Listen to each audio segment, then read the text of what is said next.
You. All right, welcome everyone. I'm Jamie Austin, Director of Exhibitions and Public Programs at CCA, and I'd like to welcome you to today's CCA at CCA Virtual Brunch, a conversation exploring food and self-nourishment with Salimatu Amabebe of Black Feast. And we're really excited to have all of you with us today. This event was organized by CCA graphic design student Meenaja Ganesh, who's been serving as our CCA at CCA fellow this academic year. And so I'd like to pass it over to Meenaja, who will be leading our land acknowledgement and introducing our speaker.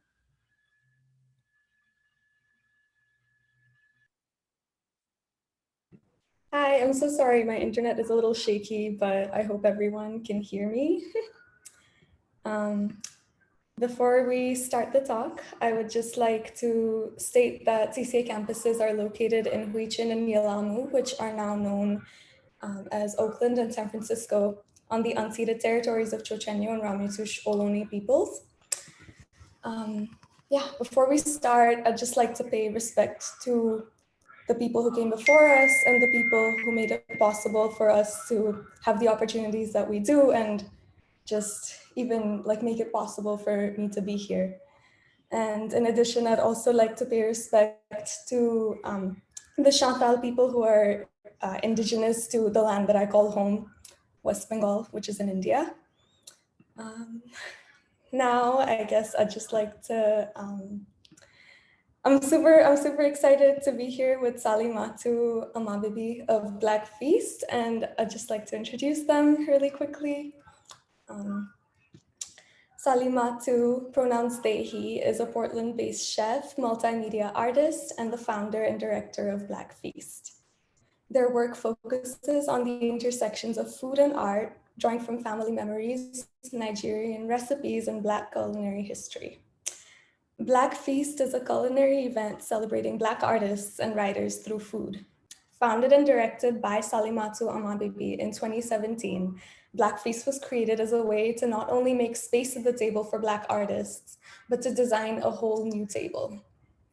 With creative support from Annika Hanstein Izora, Black Feast is led by Black artists who believe in food and art as a site of possibility. Their events are a place where food celebrates Black art, Black stories, Black love, Black movement, and Black voices. I'd just like to say a couple of words really quickly before we get into it. Food has always been a huge part of my practice, and over my last 4 years here at CCA, it's really served as a way for me to be in community and form connections with new communities that I'm finding over here, as well as my family back at home. And for this reason specifically, when I found out about Black Feast, I started following them on social media. It was so beautiful to see the work that was being done and to see it on the scale that it was being done at. And it just gave me personally a lot of hope for the work that I was doing as well, to be able to witness the beautiful work that you're doing, Salimatu. So I would love to hand it over to you now to share with our small community over here. So over to you. Thank you so much for being here. Thank you so much. And thank you for those kind words. That means a lot. I am really happy to be here, and I am looking forward to sharing a little bit about my work with you all. So I want to talk about Black Feast and some of the origins of that project. And then right now I'm an artist in residence at 2727 California Street in Berkeley, which is probably the most extended artist in residence of all time. I have been here since February of 2020. So I is artist in residence / squatter in residence at this point. But I came here with a project, Black Convenience. I'm going to talk about that, and then a weekly project that I do every week called Tea and Toast. So I feel like it would be good to start with Black Feast, because I think Black Feast is, that was the start of all of these other projects. And my background is in multimedia art. I studied film production and photography, but all studio arts, and I had a lot of interest in sculpture and performing art. And so when I was 19, I moved to New York to go into the art world, and I worked as a fellow at the Hunter College Art Galleries. And from there, I realized that I did not want to go into arts admin, so I started looking for other jobs. And I had worked in kitchens before. I worked as a line cook. And so I was like, okay, maybe I'll go back to food. And I had pretty bad experiences in kitchens. I had kitchens that were run pretty much by white men who were pretty mean. And so even though I loved cooking and I grew up cooking, with my family, cooking in kind of this commercial space ended up being like a really challenging thing for me. So I started working in smaller kitchens, and kitchens where I had a bit more say about, how the kitchen was run, and started doing more independent chef activities like pop-ups and private chefing, catering, started a catering company. And so the thing that I did that ended up kind of leading into Black Feast was that, I am Nigerian American. My dad is from a village near Port Harcourt, Nigeria. And so I grew up eating Nigerian food. And my dad was, my mom and my dad cooked equally in our house, American food and Nigerian food. And so I just decided, okay, I'm going to do Nigerian dinner. There's no Nigerian food in Portland where I was at the time. And I'm just going to see if people want to come have this pop up at my house. So young Salimatu put their address on Facebook, which I highly recommend not doing. So I put my address on Facebook. I said, yeah, I'm sure maybe 10 people will come. No one's gonna see this event. So we got 45 RSVPs. And I was like, okay, there's no way 45 people are gonna roll up to my house. But they did. 45 people rolled up to my house, and luckily, having a background in making food for large amounts of people, I had enough food to feed everyone. And so we crammed people into every corner of that house, and that was the first vegan Nigerian pop-up that I did. And at the time, I was working at a job where I was severely underpaid, and I was working at a food startup. And so I started doing this just as a way to supplement my income, as a way of sharing food that was personal to me and that I cared about. And I would do these pop-ups twice a month, sell them out every time, fill every corner of my house. We didn't have enough chairs for people. People were sitting on the floor, family style meals, and it was wonderful. And so from there, I started doing pop-ups. I was like, okay, well, I'm already underpaid. I know how to be broke. So there's no reason for me to rely on any job that I don't want to do, any job that is treating me poorly. So I just started doing pop-ups full time, and I would host a vegan Nigerian pop-up every week. And what happened in Portland is that this company started and they wanted to create a space for independent chefs. They wanted to be basically the Airbnb of pop-ups. And they're like, this is the new wave. We have this whole space. You can come, you can book the space and just like run your event kind of independent contractor style. So I was doing that every week, and that brought in a really different crowd. You know, instead of doing, before I had done my meals sliding scale. So there are a lot of folks, you know, in my community, a lot of Black and brown folks, a lot of my friends who were also working in the service industry didn't have a ton of money, and they could come and pay $5, $10 and eat as much amazing Nigerian food as they wanted. So shifting that model to then working, you know, with a company and even as an independent contractor, going through a ticketing site and not having the ability to have sliding scale tickets, you know, having to do things plated instead of family style, and just seeing how kind of this like a gloss of like professionalism actually was making this meal less accessible to my own community. And so what started happening is that it was more of a, you know, wealthy dinner. So I'm plating things that never should be plated. Like you should never have like a small amount of Nigerian food. It's just not how we eat. How we eat is plates of food, sharing dishes. It gets messy, and that's, you know, and that is part of the sweetness and part of the flavor of that food. And so what happened is that it really stripped down that whole, what was a really beautiful sharing, into something that became kind of forced me to, you know, be this caricature of my own culture. So people, you know, were coaching me on like, oh, tell the story of the food and like talk more about your culture.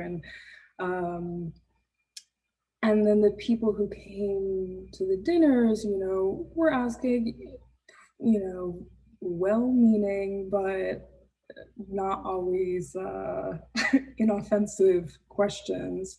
And so it really became a job. It became a job of, you know, needing to sort of like cosplay like Nigerian representation and represent all of Nigeria. And with this meal. And so a lot of that was, you know, also compounding with the experience of living in Portland, which is, you know, like a very white city, and living there and then feeling like, okay, how, the reason I'm doing this work, the reason I am working independently is so that I can do things that feel true to me and that I deeply care about, and for like my people, for my community. And if I can't do that, then like I should just be, you know, I should just be working for this like shitty food startup. So that's kind of where Black Feast came from. And I started thinking about how I approach art and thinking, okay, I can approach food that way too. When I'm creating, you know, work, I'm always thinking about audience. I'm always thinking about, you know, who is this for? And so I wanted to bring that energy to creating a meal. And so from the very, you know, first line of Black Feast, which is, you know, became kind of the foundation of everything, is this meal is created for you. And that you is speaking to Black people. And I think that there is so much power in directing, you know, as Black people, directing our language to each other. And that is, you know, you see it in music, you see it in popular culture, but that's like what it is. Like that, I think, is really the the basis of like what would be considered Black culture is a sense of community and a sense of acknowledging like, I see you, you see me, and I'm speaking to you. So I think that I hadn't seen that done, in the food world. And not that it hadn't been done, but I hadn't seen it done in the food world. I definitely had not seen it done in the food world in Portland. And part of being a maker, a Black maker, a Black creator in Portland is also, is that someone's, is that someone's dog barking? Okay. So part of that is that, you can ask any Black artist in Portland, they know all of the other Black artists in Portland. And you really have to be intentional about, okay, I want to go to these spaces, I want to support these people. And so everyone's going to show up for you if you do something. So having, I think and I think someone asked me this question, but I think that had I not been living in Portland, I might not have felt the necessity to create Black Feast as soon as I did. Maybe it would have taken me a lot longer. And so I am thankful for that. But Black Feast I started planning it in 2016. We did our first dinner in 2017. And it was based off of Audre Lorde's Sister Outsider. And so a big part of Black Feast for me is coming at it through the lens of filmmaking. And as a filmmaker, I really think that like one of the best parts of starting a project is the research portion, because you get to know kind of like how 7- and 8-year-olds like often have this like dedication to a specific topic, and we can really lose that like as we get older because we have so many other things going on. But that, that just like deep focus on one thing and knowing it deeply. And the idea is that you do that in school, but I don't think anyone really does that in school because it's impossible. But hopefully you can do that in school. I don't know. I didn't read anything. But so a big part of it was kind of learning after I had been in college and actually had the time and the space to read all of these texts that I wanted to read, or like look at this art and a way of expanding my own knowledge of Black artists. And so I wanted to look at work that felt like, like canonical. It felt like it was, what would be in like Salimatu's like required reading or like required viewing, and really get to know those works. So I started with Audre Lorde's Sister Outsider. I picked 4, essays, speeches, and then I created 4 courses around those. And that was the meal. And so that meal sold out, and every meal since then has sold out. And the way that I did it was, it's sliding scale for Black folks. So you can pay $5 to come to a 4-course meal, and a lot of people do. And then for non-Black folks, there's a price that you pay, and that goes to kind of like equalize, like that is the like equity model of making it so that Black folks can pay $5. And also, I learned from having not done that once or twice that if you make something for Black people, your audience may be all white people because that sounds really interesting. So it's really important for me to make it really encourage that this is specifically for us. And so that's what I do with the language, and that's what we do with our imagery. That's what we do through sort of the way that we advertise the whole event. So I think the first year or so, we were just looking at, and I say we, but it was me.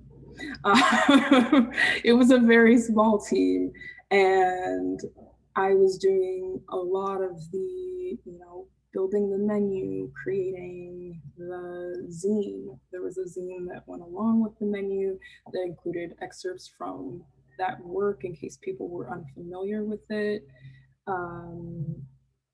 The aesthetics of the space. And it was very much, I had a friend fly in and we decided that we needed to put like orchids on the table. So we went to Fred Meyer and we got orchids and we returned them like 3 days after the event. And so it was very, no money, just trying to make something really beautiful and really special. And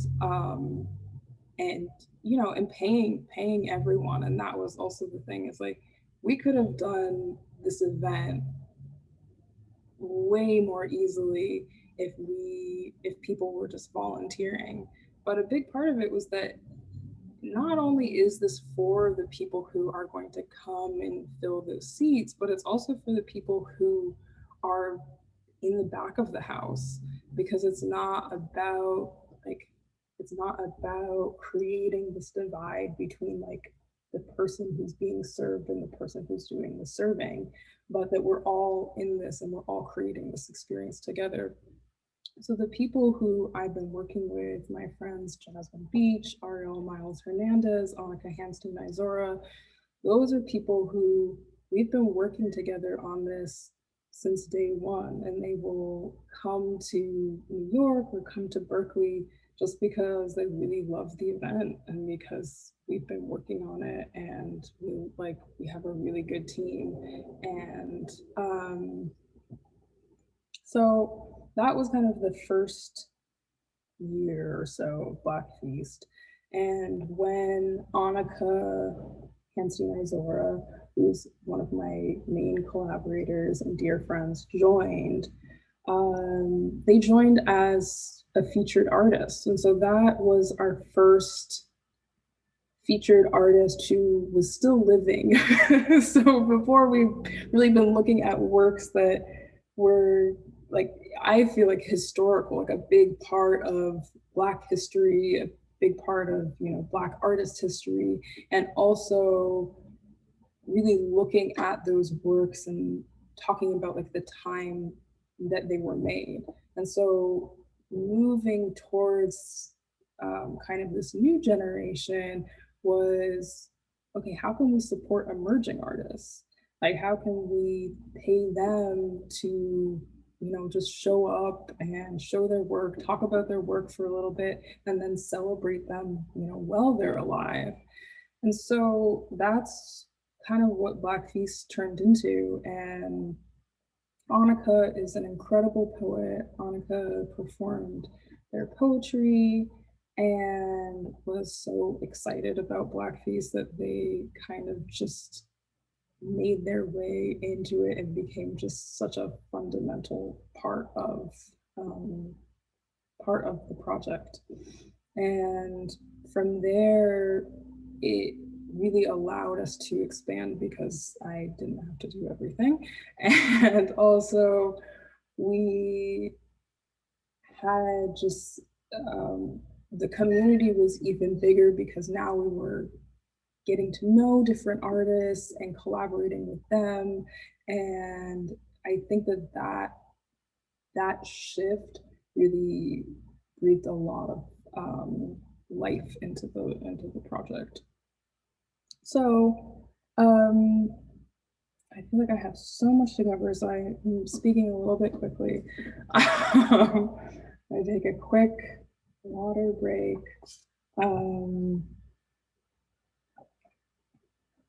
Okay, I'm not going to cover everything, but that's a little bit of the origin story of Black Feast. Last year, we held an event in January in New York, and with musician Madison McFerrin, who is Bobby McFerrin's daughter. It was an amazing event. And then we came to California and we were planning to do events here. But the world had other plans for us. And so we had access to this amazing space at 27, and we could not put any people in it because we were in a little quarantine lockdown. So a big part of Black Feast is like,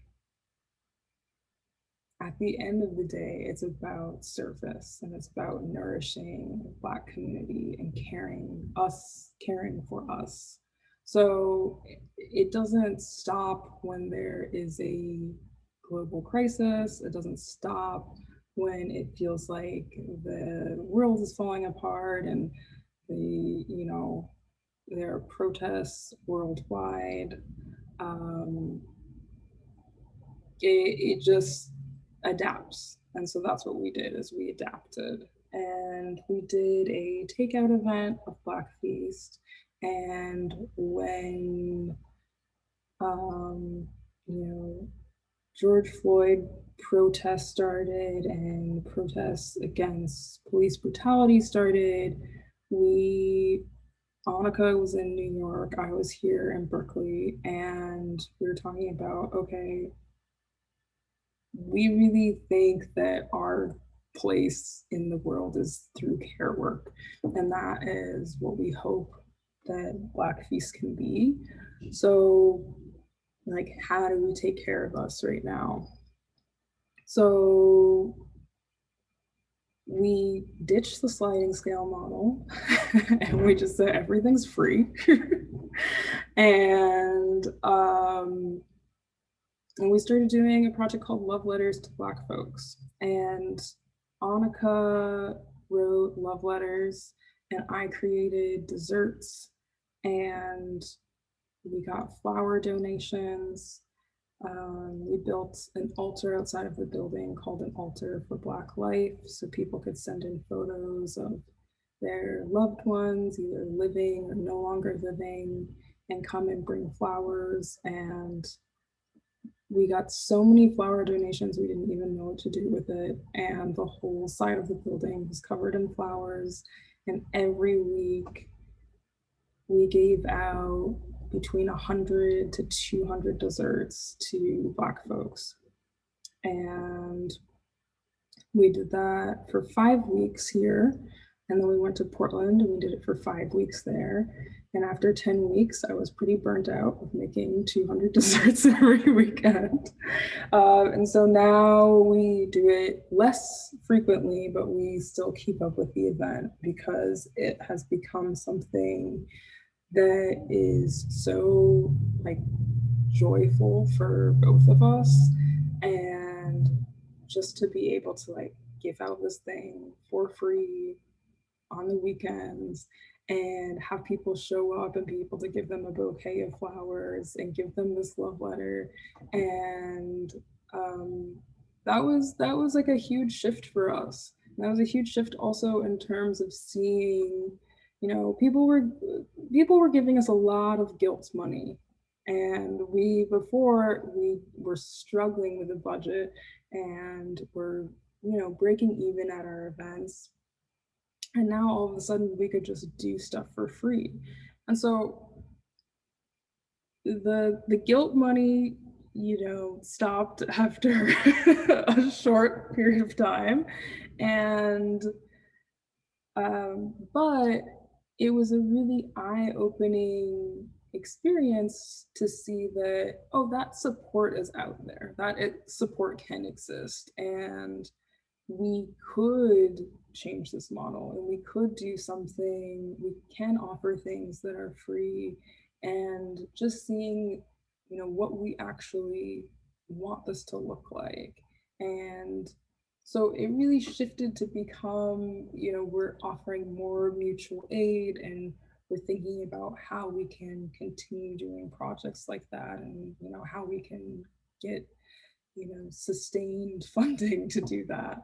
But that was a really big shift. And so that's yeah, that leads us to now. Wait, how am I doing on time? Just a real quick check-in. You're doing good on time. Okay, cool.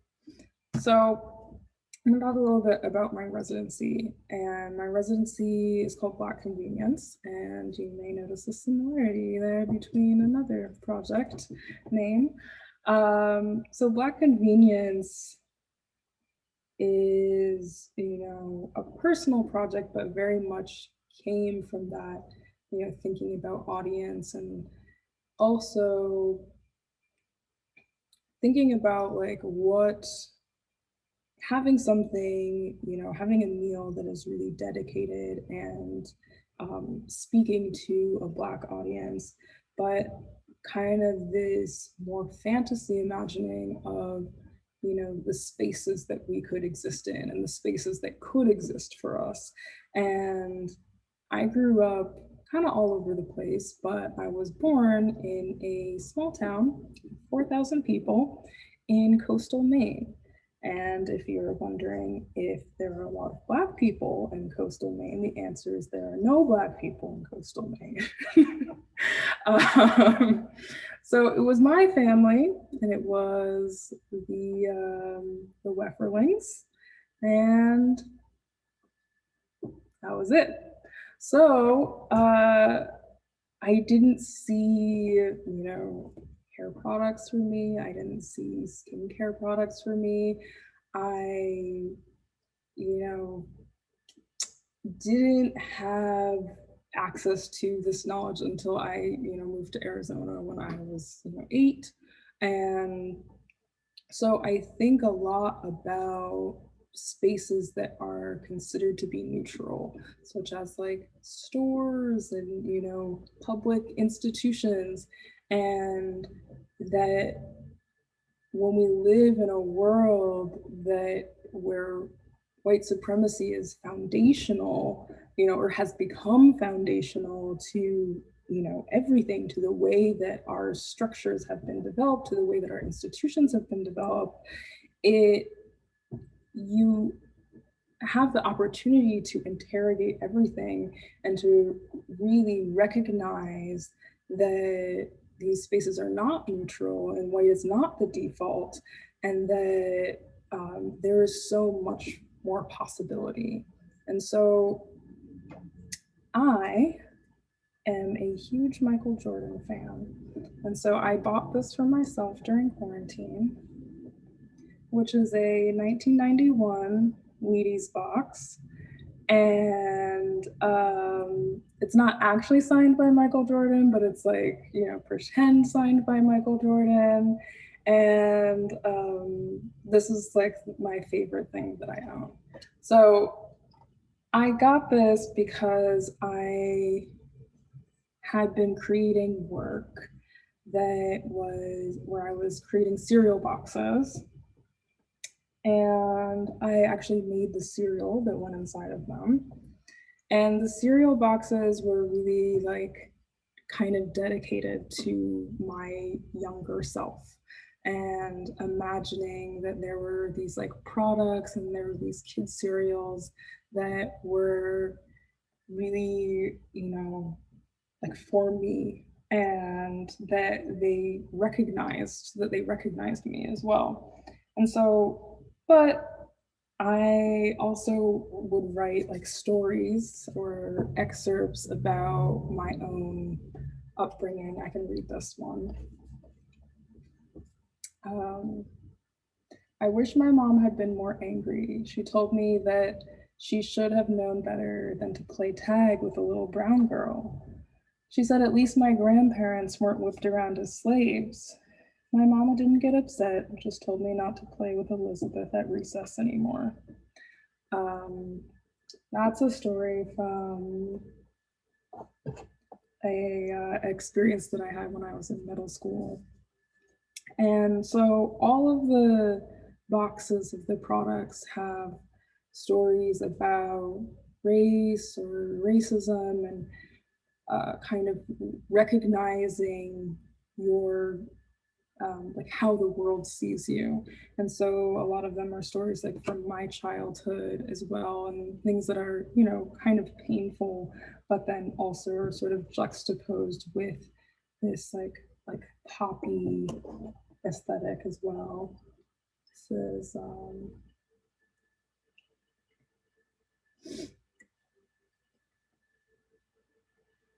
these ones reminded me of kind of these the pink hair relaxers that I would get as a kid.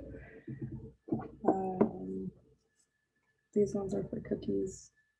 I was a big fan of Little Debbie's as a child. So I have a few more I can show. So a lot of them are also, you know, based off of like treats that I really loved as a kid too.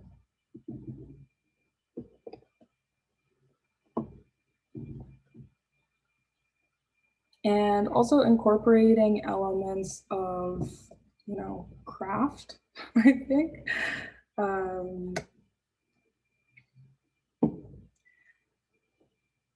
I grew up, you know, my mom is an amazing artist and would never call herself an artist because she does things like quilting and beading and doll making. And so a lot of, you know, how I learned to rely on my own ability to make things came from my mom. And so I like to create work that I feel like brings in a lot of those elements and brings in those elements of craft that, you know, I love to see. And I think that, you know, what we consider to be craft and not art is also highly racialized because, you know, who were the OG craftsmen? Like, and when I look at, you know, Nigerian traditional art, and a lot of that is, you know, like ceramic and mask making and sculptural pieces and functional works. So I also think about those things when I'm like making these sculptures. And then I started a series of combs because I feel like that is also something that if you go into a store, you may only see like a specific type of comb. I think it's getting slightly better. So these are combs that I worked on. They're made from like the original comb and then worked with paper mache and like glazes over the top. And I also started casting, you know, pewter combs, which are casts of, you know, drugstore, dollar store, Black Fist, Black Power combs. So that's a little bit about Black convenience, and the project takes place here, which is, you know, at 27. This is an art space, but it also used to be a convenience store and in a historically Black neighborhood. And so part of this project is creating, you know, products that are, you know, take into account like Black history in, you know, in their design and in stories, personal stories, and then building multiples of them. So all of these things I've made multiples of, and then they will all exist within this space in an exhibition. So eventually it will be a convenience store. So that's Black convenience, work in progress. And so part of that's sort of what I work on in my studio during this residency. And then as kind of public offerings, I do Black Feast, and then I also do a weekly event called Tea and Toast. And Tea and Toast, I make sourdoughs every week. And I think the really special thing about sourdough is that, I mean, like any food, but specifically fermented foods, they change and are determined by the bacteria and by, you know, what exists in that environment already. And so I think about, you know, entering a space and then beginning to make work in that space, you know, not being from the Bay Area and then coming here and starting to make work here. And talking about Blackness in a space that I haven't lived in. Part of what I wanted to do was to, you know, explore that history, and also think about like kind of imbibing the bread and like bringing the environment into the thing that I was making. So I wanted to make sourdough, and I offer it through a window every week. I make sourdough, I make a milk tea that's made with a Nigerian plant called precarious. And so I offer loaves of bread and milk tea, and then every week I interview different Black folks in my life and in the Bay Area on the subject of convenience. And so those interviews, I then transcribe excerpts of them, and each week they go on a square like this. Different colors every week. And then I wrap the bread in this. So I love archives, and I really like thinking about how we can archive a space and how we can archive like a specific time. And I think about, you know, the archives that are just our personal experiences. And so these personal experiences of like friends and strangers and, you know, neighbors, and talking about Blackness. And what's really been like fascinating about it is also, well, something that I recognized actually as I was getting these together was that they never say names, they're all anonymous, but I know who I was talking to because I remember the things that they said. And so, you know, because I listened to it and then I listened to it again and then I transcribed it. And so I sort of accidentally have created this archive in my mind as well, and this sort of communal experience.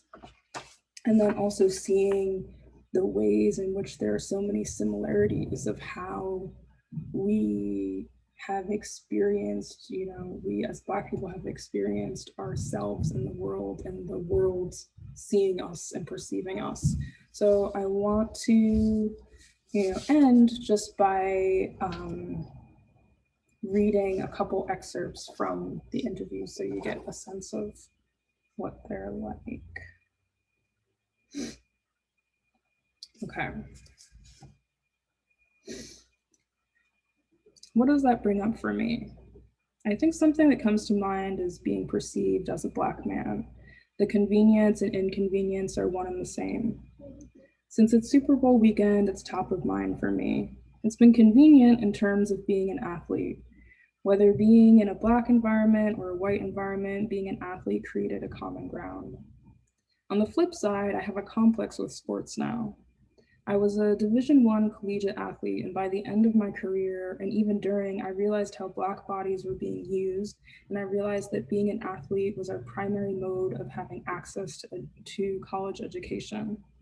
When you start to deconstruct why that is and how that is, it starts to have a negative impact on your relationship to sports and athleticism.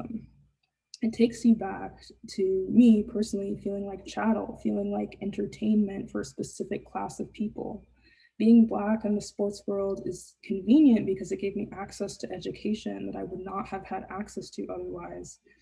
But it's inconvenient because of the system that is created to funnel Black bodies into that environment without offering the plethora of options that are actually out there.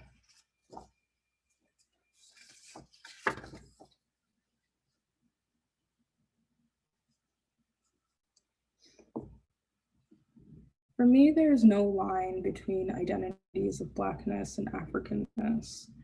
I think one of the most powerful and grounding things for me is having my mom here, somebody who I admire and love just being in their presence. I've tried to make a point of securing my surroundings to make me feel safe and not like an inconvenience.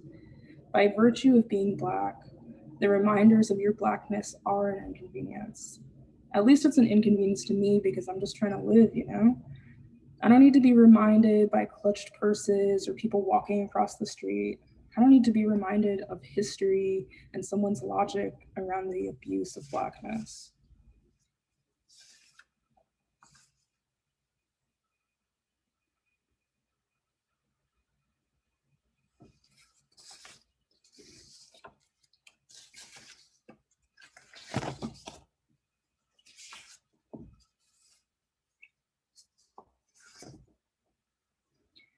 As humans, we have all of these assumptions layered on top of themselves inside of our minds and bodies.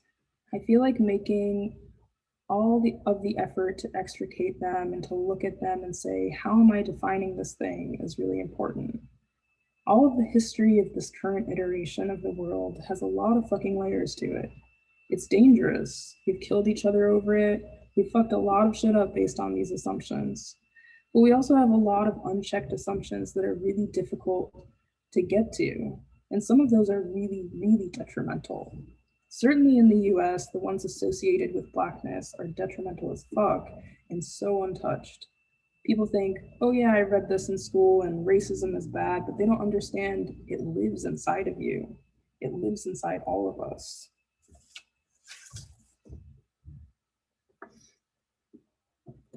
I'm pretty straightforwardly Black, but it's an interesting question because it's also an identifier. I have been identified that way, thus so much of my experience reflects how people identify me. The thing that feels really present for me is that experience of being identified and the part of me that feels a deep emotional connection to a history. I feel a deep emotional connection to the challenges of that history, to the pain of that history. I feel like I can go about my day and get most of what I need pretty easily because I have access and mostly the means to do so. It feels like where it gets complex is in feeling these reactions that seem a little bit beyond what someone else might be getting. You're trying to find a reason why, but it's difficult to point to any one thing. There's this ever-present feeling of, am I okay to do this? Am I okay to be this? And then this last one, just a content warning of police violence, police brutality. I don't know if you want to hear the stories, but you remember the one where I thought I was going to get shot. We were driving back from a concert and I got pulled over in Waldoboro on Route 1. We were speeding, I don't know, but he took my friend out of the car and asked him a bunch of questions. I was riding passenger and he told me to put my hands above my head, so I had my hands above my head. He was talking to NP for like 45 minutes, so I started to put my hands down because I was super tired. He ran around to the passenger side of the car and yelled, "Put your hands on top of your head." He had his hand on his gun in his on his gun in his hip holster, and I was like, Jesus Christ, don't kill me, okay? I'll keep my hands up for like an hour, you fuck. Then he let us keep driving, but before we left, he said, you guys can go this time, but I don't ever want to see you in my town again. I was like, okay, it was fucking Waldoboro on Route 1. I will definitely be back in your town. I can't get anywhere without going through your stupid town.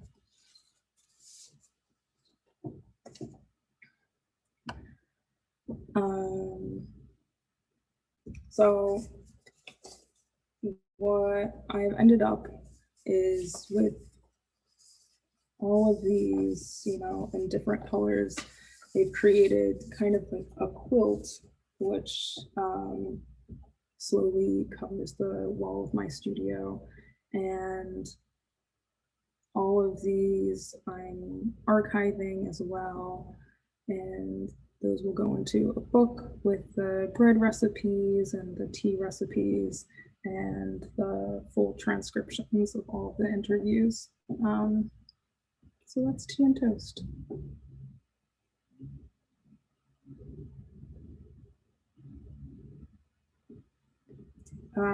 Yeah, so I feel like I have talked for I don't know how many minutes straight, but I'm ready for questions or just to sit here and drink water.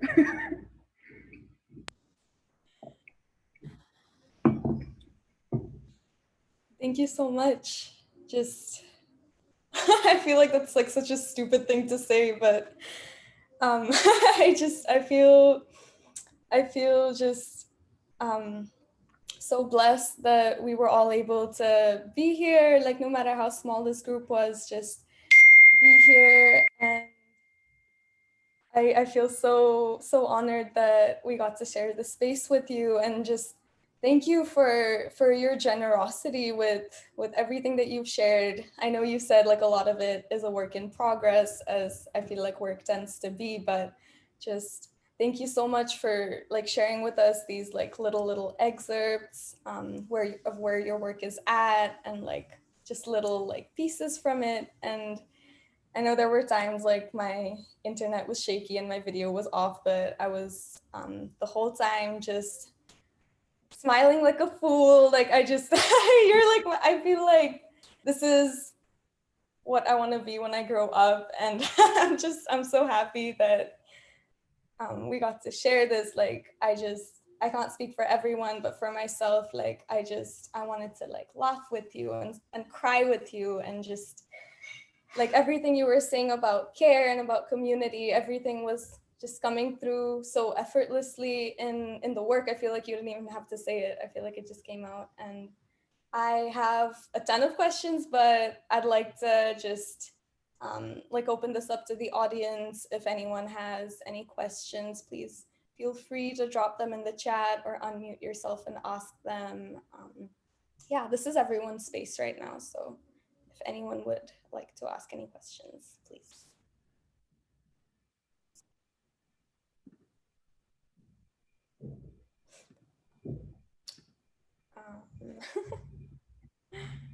But if not, I guess I'll start with a question that I have just right off the bat. Like, you've been talking so much about community care and about community healing and nourishment and everything you've been doing for your community during these really pressing times. And I feel like the times are always pressing, but I guess I just want to ask, like, what are some ways that you're taking care of yourself while you extend yourself out to your community? Like, what are some things that you're doing for yourself as well?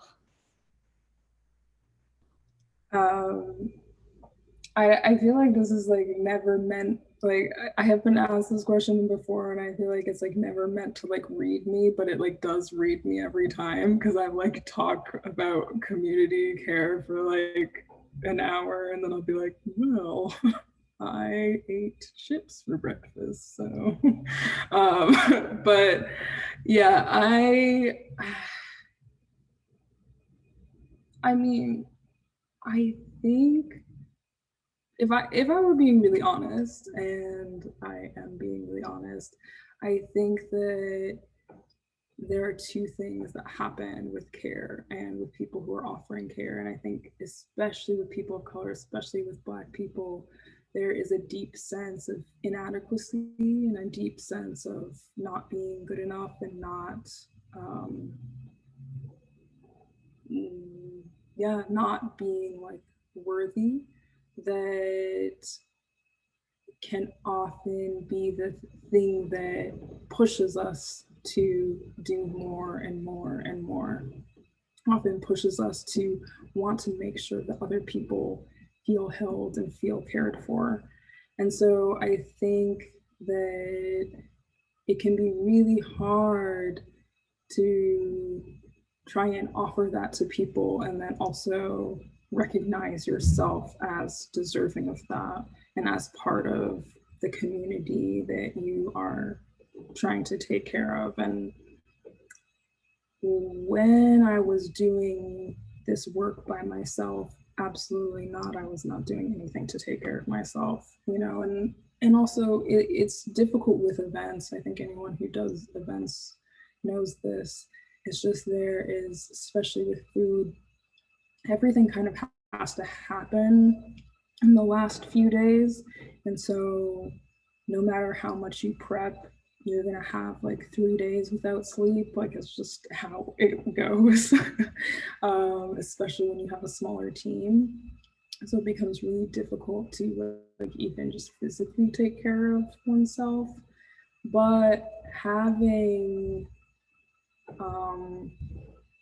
Annika and Ariel and Jasmine all on my team, it means that we like look out for each other. So it's those reminders, you know, before an event, Annika will send me, you know, a video message or call me and check in and be like, you're doing great, sweetie. And like, make sure you drink water, and will maybe like send me breakfast or, you know, so I think that, you know, I have a lot to learn about how to kind of like take, you know, sort of start with like the home base and then extend outward. And I think that that is like, you know, probably something that will only be resolved over like time and therapy, but like many things. But yeah, I think that I would say it's a work in progress, but typically what I try to do is surround myself with people where we can, you know, we can provide those reminders and we can, um, yeah, gently nudge each other towards taking better care of ourselves. You know? Yeah, I'm so glad to hear this. Like everything you just said in regards to that hit very close to home, as I'm sure a lot of people in the audience also feel so.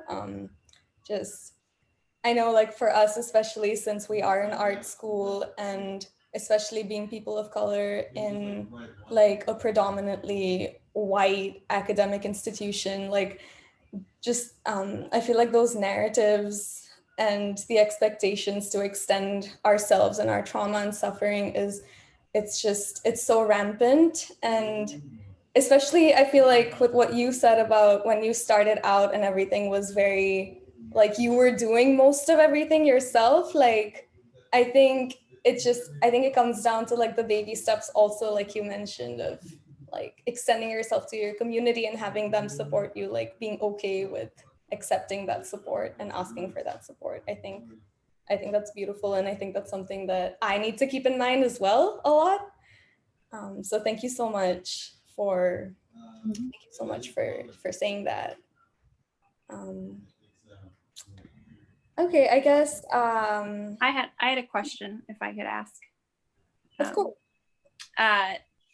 Thanks so much for sharing, Salimatu. My name is Shizue. I'm based in Oakland and actually have been kind of immersing myself in pieces of your work this week after discovering Black Feast and being like, oh my God, this is so beautiful.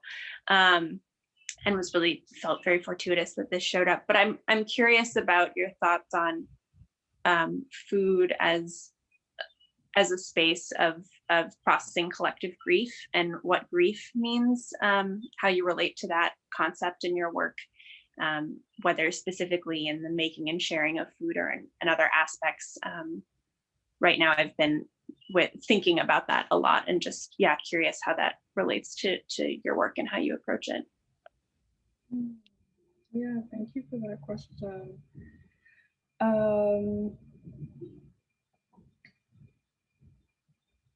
I think that,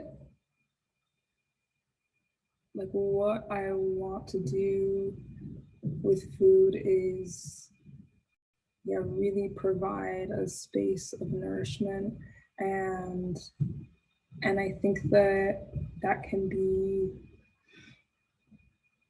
something that, like, aids in, like, in comfort of grief. And, you know, last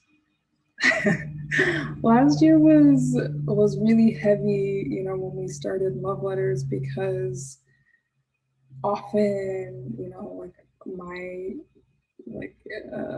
my mind is very, like, next step. What are we going to do for the next step? So I'm really thinking about, like, okay, how can we make all this happen logistically? And so, you know, like, saying, okay, we're going to build an altar, everyone send in these photos. I'm not thinking, like, oh, I'm going to go through all of these photos of people's loved ones who have died. Like, is that something that I want to take on emotionally?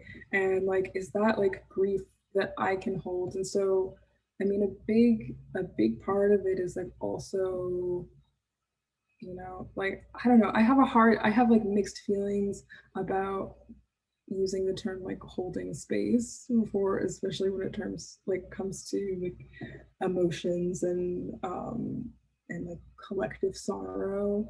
But really just asking that question, like, if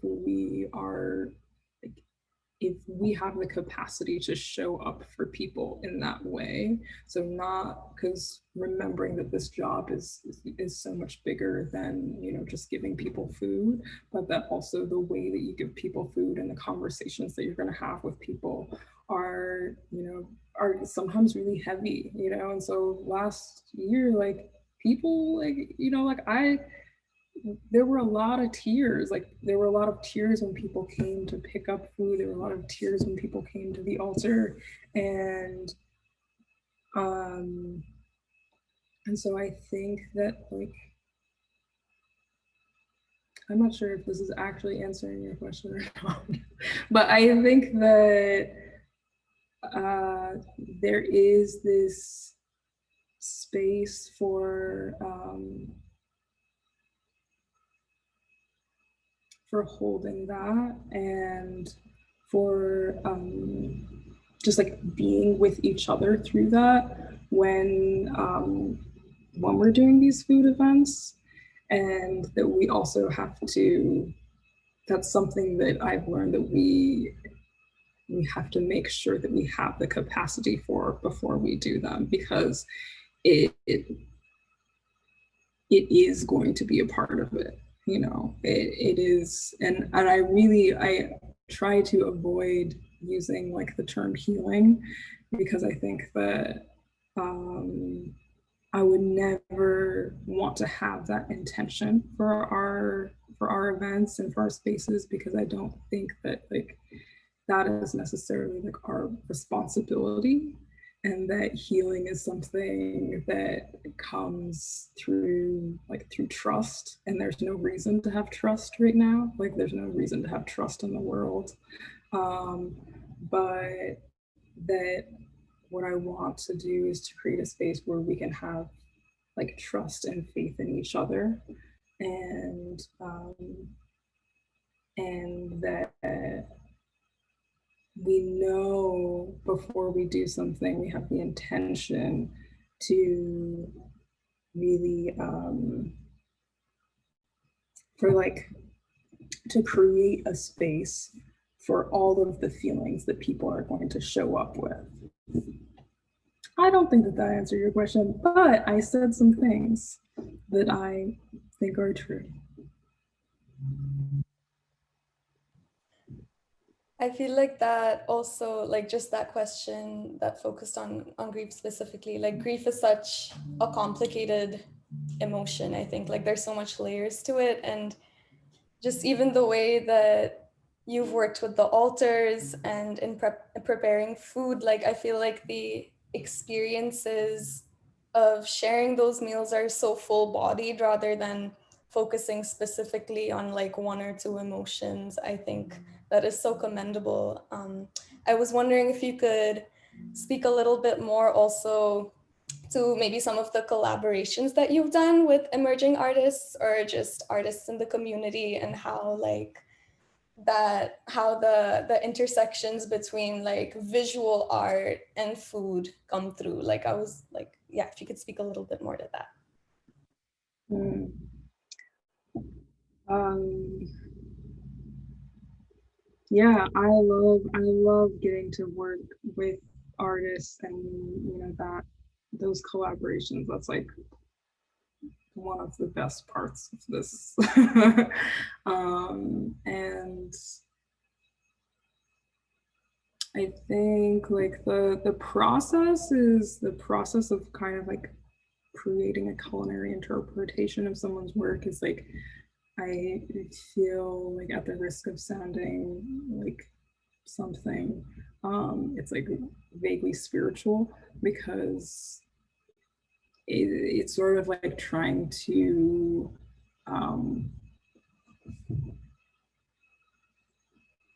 create this connection like with my free associations with what I'm getting out of this work, and then also but taking into account what is the time, like what time was this work made, like what is this a response to, or what is this a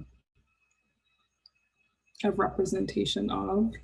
And so I think that that's like a really wonderful process, and the way that I look at that is oftentimes if I'm,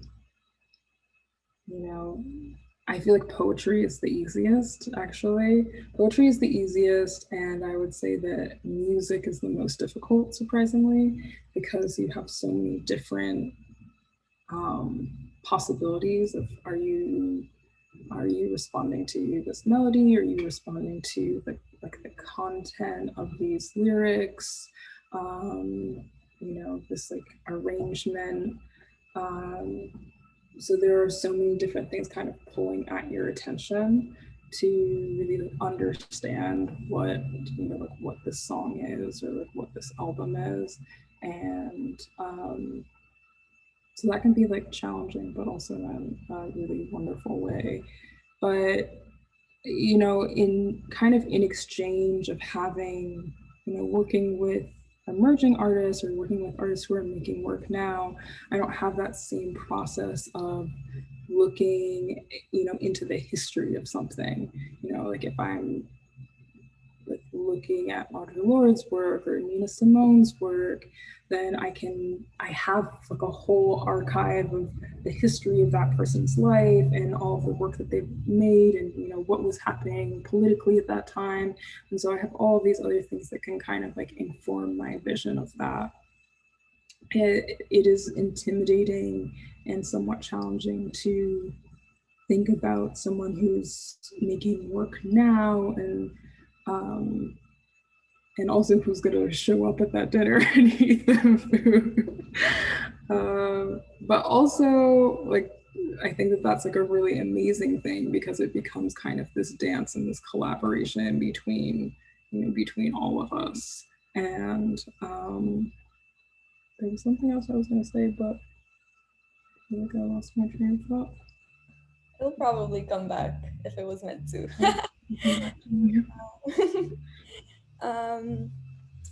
I was wondering if you could also speak, well, yeah, I guess everything you've been talking about in terms of the work that you're doing, with it being so personal, so intimate, and so connected to your own lineage and your own family history. I guess I guess like a question I have in regards to this kind of ancestral knowledge specifically is, when you are being so generous and sharing this work out with the wider community, how, I guess, what is your process of navigating like what you share with others and what you hold for yourself? Like how do you navigate that? Mm. Um, that's a great question, because, you know, even if you have the intention of making something for Black people about Blackness, um, it's available to everyone, and um, so I feel protective of it sometimes. Like, you know, I have these sheets. It's like, these are like super personal interviews and really personal archives. And, you know, even though they're anonymous, it's like I give these away with loaves of bread. And so they're going into people's homes, and then, like, you know, who knows like what conversation happens, you know, or what, you know, how those are then treated in that space. And so there's like an element of having to just like let go and sort of trust in this, in like the power behind those words, and like the just the whole intention of that project and process of creating that.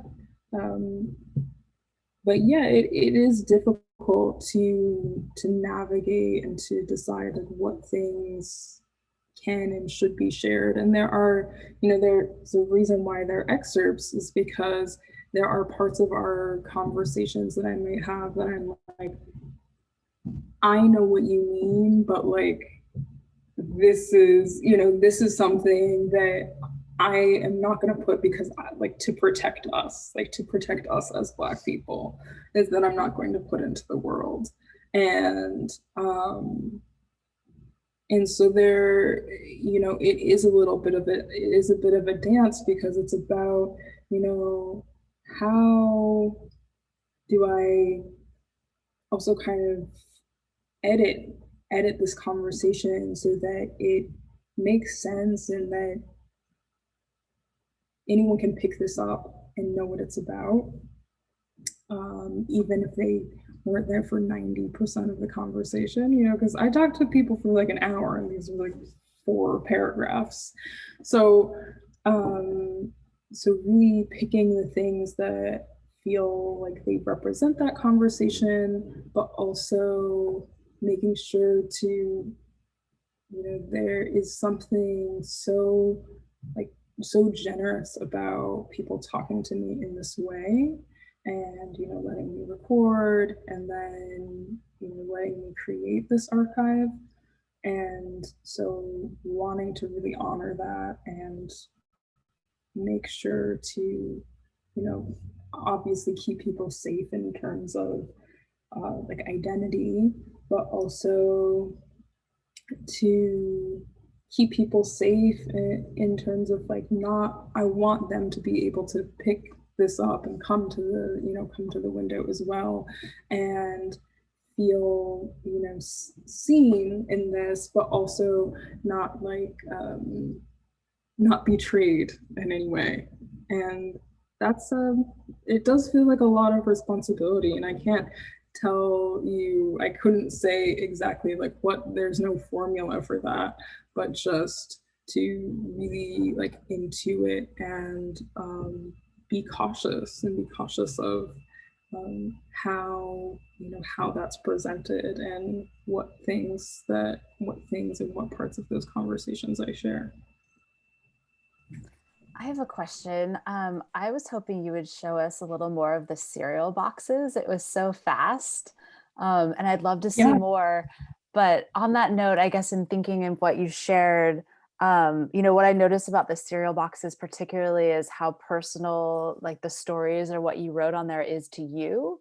And it feels like the other projects that you've shared are personal in that you're caring for others, or you're, you know, the one cooking and making, you know, Nigerian food that's part of your, you know, history. Um, And I'm just wondering, I mean, one thing I've observed in a lot of artists during this sort of last, tumultuous pandemic year is that a lot of work is going more personal because that is the material we have to work with when we're, more isolated. And so I'm wondering if that had any connection to you, or like, I guess what made you move toward this more personal side of work? Yeah, I mean, I've been working on, so I'll kind of like show these as I'm talking about it. So I've been like working on Black convenience and like the cereal boxes for like a few years now. And I think that I'll also read the back of this one.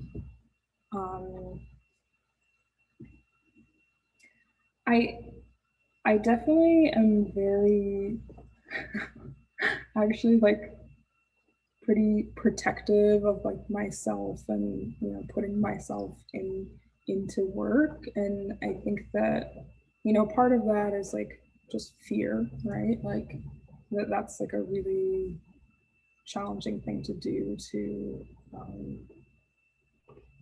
kind of like put yourself up for judgment or being perceived in that way.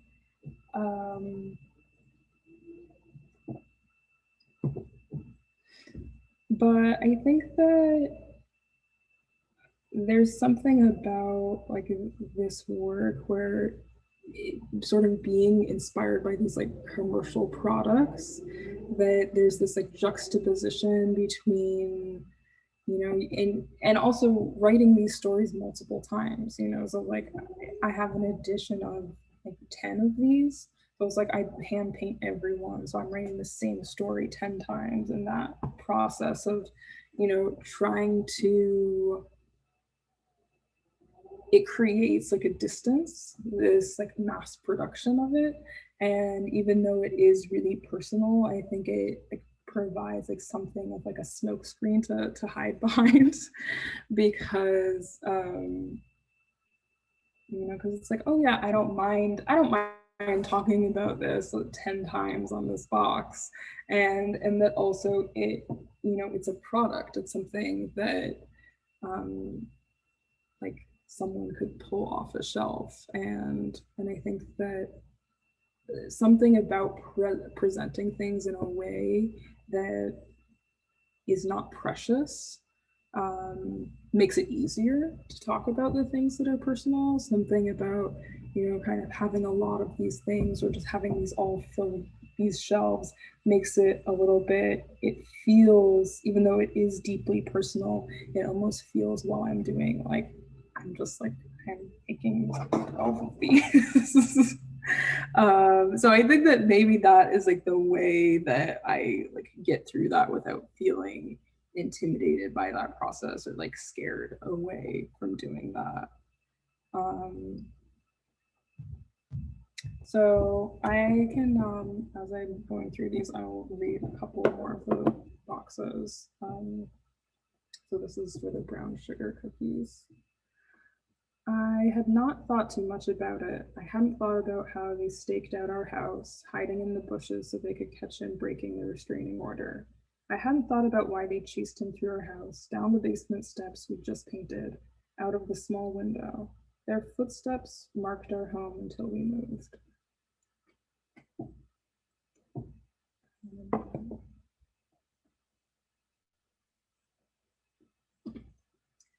As a child, I wanted hair that reached my toes. I thought one day I would have long, flowing hair that reached my feet. Every month I would cry as my mom ripped the pick from root to end. My hair was pain. My hair was something I fought. Now I comb my hair with patient, gentle fingers.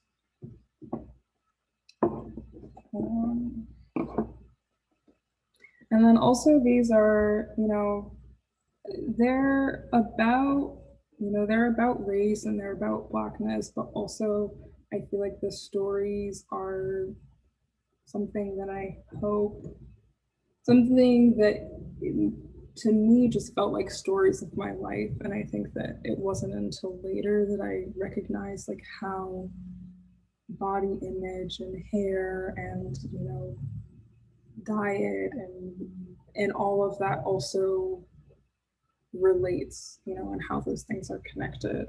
And so food and like my own personal relationship to food is, you know, is like a big part of that, as a big part of my relationship to Blackness as well. When I was 18, the summer after my first girlfriend broke up with me, I would eat one pancake each day.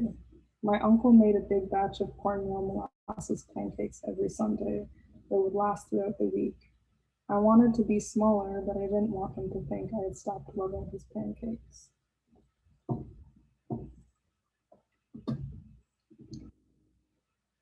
That's it.